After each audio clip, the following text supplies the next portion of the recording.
I think it's always great when you have a panel when you're talking to other filmmakers. You know, it's not just fans. Not that fans aren't awesome, but like when you're talking to people who kind of know the grind of it. You know, like how tough filmmaking can be, even when you're making just little 5-second films. So it was cool to have like a group of people like that. So, the students get 5 minutes to make their film, and you guys get 5 seconds to make your films. Any similarities there in terms of storytelling?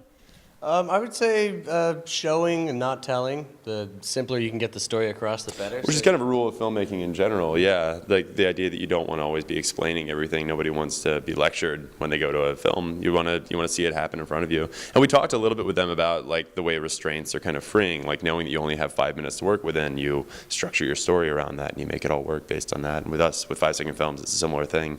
We only have 120 frames to tell a story, so we have to move fast. Where did the idea for 5 seconds? Why 5 seconds? That came from Brian Ferenzi at film school years and years and years ago. He just wanted to see if he could tell a joke in 5 seconds.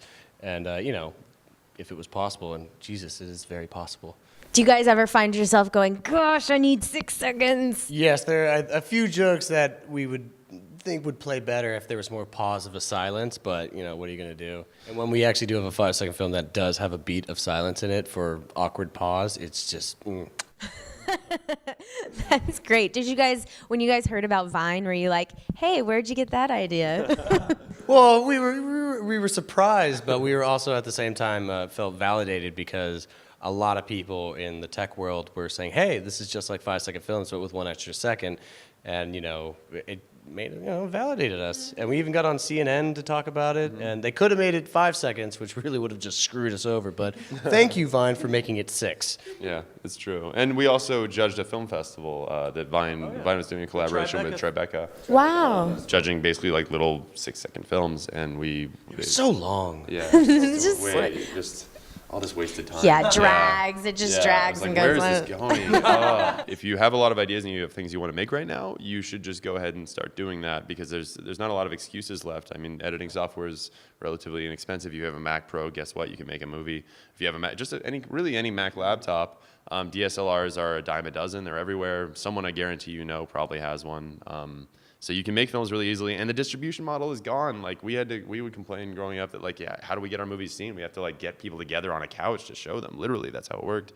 Now you just put it on YouTube and push it a little bit, and if it's good, it's going to go out there. But the most important thing, like every filmmaker from Spielberg, Sam Raimi, everyone I know, was just making short films through their whole childhood. They're always making things, and I think sharpening that tool is the most important thing when you start out. Because guess what? Like if your first filmmaking experience, and I'm sorry if you're in the middle, but if your first filmmaking experience is making your first $200,000 feature, it probably won't work out. You need to sharpen those things. You need to fail a lot, trust me. Learn from your mistakes, don't get discouraged. Actually, no, screw that. Get discouraged, but learn that it's going to pass.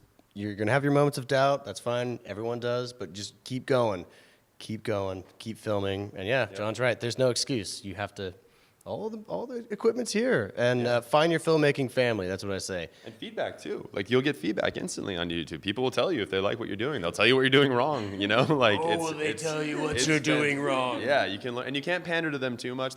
People don't really like that, feeling like they're being played, but you can listen to what's not working or I couldn't understand that line or all those things, It's really a great tool for filmmakers.